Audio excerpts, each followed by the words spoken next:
ગઢડા છેલ્લા પ્રકરણનું 8મું વચનામૃત.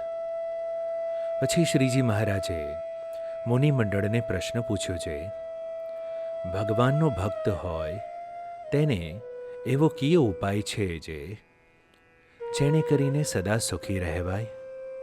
પછી મોટા મોટા સાધુ હતા, તેણે જેવું જેને સમજાણું તેણે તેવો ઉત્તર કર્યો.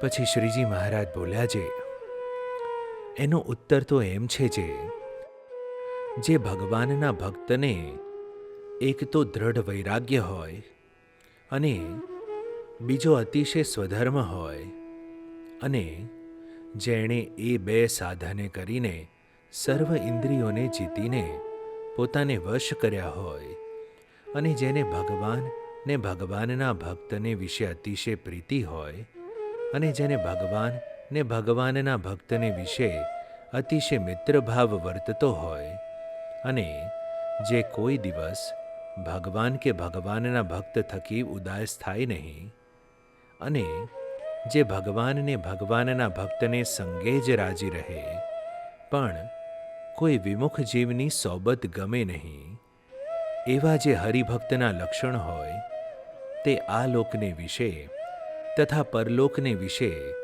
સદાય સુખીઓ રહે છે.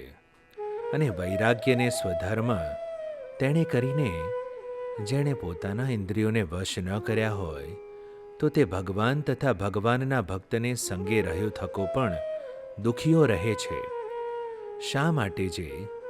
જેણે પોતાના ઇન્દ્રિયો ન જીત્યા હોય તેને કોઈ ઠેકાણે સુખ થાય નહીં, અને ભગવાનની ભક્તિ કરતો હોય તો પણ જ્યારે ઇન્દ્રિયો વિષયમાં તણાઈ જાય ત્યારે તે હરિભક્તના હૃદયમાં અતિ દુઃખ થાય છે.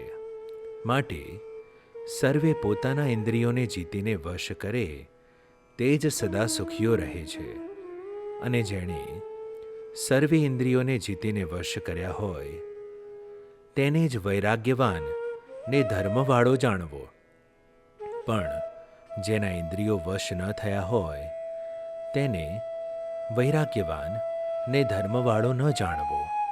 અને જે વૈરાગ્યવાન ને ધર્મવાળો હોય તેને તો સર્વ ઇન્દ્રિયો નિયમમાં હોય, અને તે સદાય સુખીઓ હોય.